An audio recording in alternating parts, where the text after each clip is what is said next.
जय श्री महाकाल। संतान उत्पत्ति में आ रही बाधाओं को दूर करने के लिए और संतान प्राप्ति करने के लिए मैं आज आप सभी के लिए बहुत ही उत्तम जानकारी लेकर आया हूँ। जी हाँ साथियों, संतान उत्पत्ति जिसके विषय में हमारे ऋषि मुनियों ने बहुत कुछ ज्ञान हम सभी के लिए बताया है कि हमें किस दिन शारीरिक संबंध बनाना चाहिए और हमें किस प्रकार की औषधि का सेवन करना चाहिए।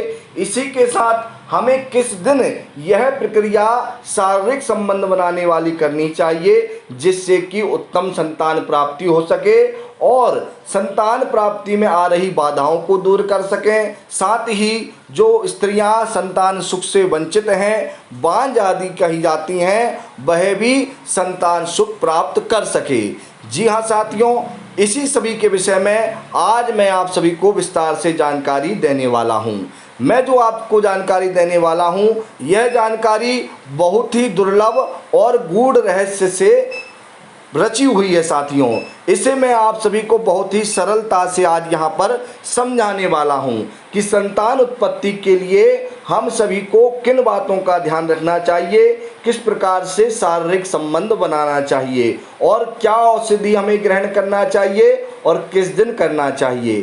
तो सबसे पहले हम जानेंगे साथियों कि हमें गर्भाधान संस्कार करने के लिए जो स्त्री पुरुष संतान चाहते हैं उन्हें कब अपना शारीरिक संबंध बनाना चाहिए और किस प्रकार से बनाना चाहिए, इसे आप सभी बड़े धीरज से और शांति से समझ लीजिए। साथियों, महर्षि वात्सायन पुत्र प्राप्ति के लिए एक अनोखा नियम उन्होंने दिया है। पुत्र प्राप्ति के लिए दंपति के लिए जो सहवास शारीरिक संबंध बनाते हैं उन्हें एक अनोखा नियम दिया है। इस नियम के अनुसार स्त्री को बेड पर अपने पति के लेफ्ट हैंड साइड पर सोना चाहिए। जी हाँ साथियों, स्त्री अपने पति की लेफ्ट हैंड साइड पर सो जाए और पति की ओर मुख रखे और वहीं पति जो कि पत्नी के राइट हैंड साइड पर सोए और अपने पत्नी के मुख की ओर वह भी मुख कर ले। दोनों एक दूसरे की मुख की ओर मुख करें और पत्नी लेफ्ट साइड रहे, पति जो है वह पत्नी के राइट साइड रहे।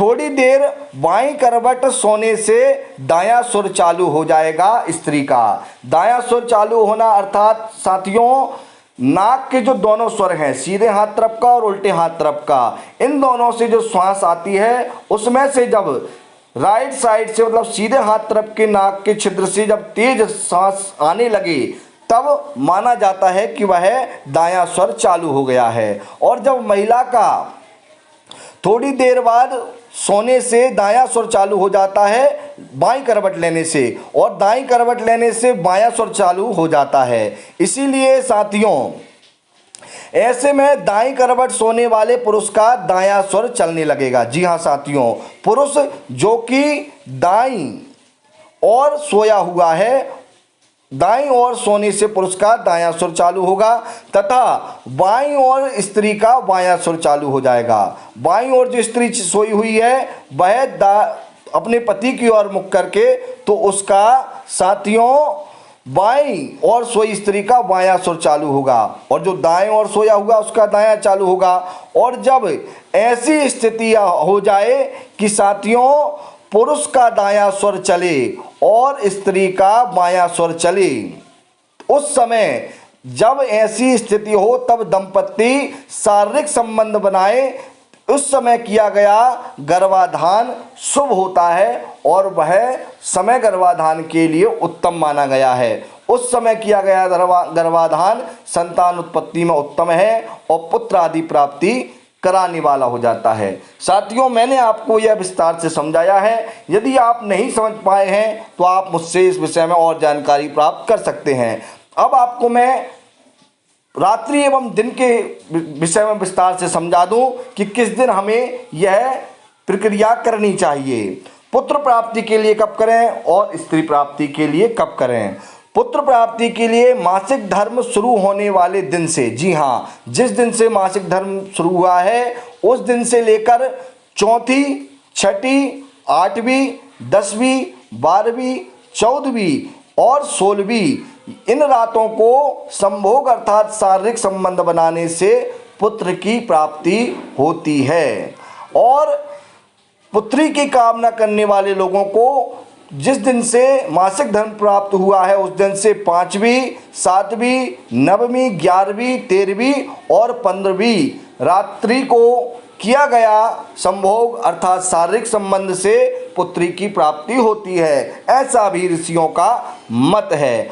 अब आइए जान लेते हैं साथियों कि जिन स्त्रियों को संतान उत्पत्ति नहीं हो रही है, जो कि बांझ अवस्था में है, डॉक्टरों ने भी जिन्हें मना कर दिया है, वह स्त्रियां जो मैंने बताया है उन बातों का ध्यान रखते हुए साथ ही यदि वह औषधि सेवन करे तो वह बांझपन से मुक्ति प्राप्त कर सकती है और संतान उत्पत्ति कर सकती है।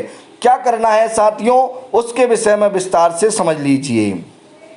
यह एक घरेलू और सरल उपाय है जिसके करने से बहुत सारी महिलाओं को गर्भ ठहरा है। कुछ आयुर्वेदिक डॉक्टर और महात्मा लोग स्त्री या पुरुष को संतान की प्राप्ति के लिए मासिक धर्म के 4 दिन बाद से 1 माह तक सुबह और शाम शिवलिंगी के जो बीज हैं वह बीज 1 ग्राम की मात्रा से खाली पेट दूध के साथ सेवन करने के लिए बताते हैं। यह एक रामबाण औषधि है संतान प्राप्ति के लिए। जिन औरतों को गर्भ ना ठहरता हो अर्थात बार बार गर्भ गिर जाता हो, वो मासिक धर्म के बाद शिवलिंगी के 1 बीज से शुरुआत करके प्रतिदिन 1 बीज 21 दिन तक सेवन करें। यह उपाय करने से गर्भ ठहरता है और गर्भ गिरता नहीं है। जी हाँ साथियों, 21 दिन तक शिवलिंगी के बीज के 1 खाने से जिन स्त्रियों का गर्भ गिरता है वह नहीं गिरेगा और उनका गर्भ स्थिर रहेगा। अब जान लेते हैं जिन स्त्रियों को संतान प्राप्ति नहीं होती वह क्या करें। शिवलिंगी का बीज आधा ग्राम तथा पुत्र जीवक नाम का बीज, यह दोनों बराबर मात्राओं में इन दोनों को मिला लें। इसे पीसकर बराबर भाग में मिश्री के साथ मिलाकर सुबह और शाम इन्हें सेवन करने से बांझपन की समस्या में लाभ होता है तथा स्त्री गर्भधारण के योग बन जाती है। कई बार चिकित्सा परिणाम सही होने पर भी गर्भधारण नहीं हो पाता, पर यह आयुर्वेद में सैकड़ों बार परीक्षा किया गया प्रयोग है। जी हाँ साथियों, शिवलिंगी के बीज तथा पुत्र जीवक बीज इन दोनों को बराबर मात्रा में मिला करके इनके साथ में मिश्री बराबर मात्रा में मिलाकर सुबह शाम इसे लेने से ही पुत्र प्राप्ति संतान प्राप्ति होती है। तो साथियों, इस प्रकार सारा विधान हमारे ऋषि मुनियों ने संतान उत्पत्ति के लिए बताया गया है। किस समय काल में किस प्रक्रिया के साथ हमें यह संभोग प्रक्रिया या शारीरिक संबंध बनाने की प्रक्रिया को करना चाहिए, साथ ही किन औषधियों का सेवन करना चाहिए, किन रात्रियों में यह कार्य करना चाहिए जिससे कि उत्तम संतान की प्राप्ति हो सके।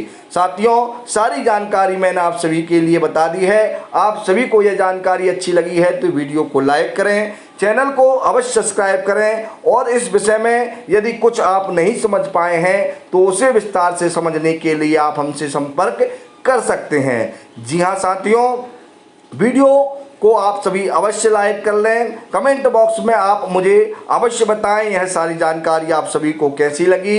अधिक जानकारी के लिए आप मुझसे संपर्क करें। जय श्री महाकाल, हर हर महादेव, जय शिव शंभू।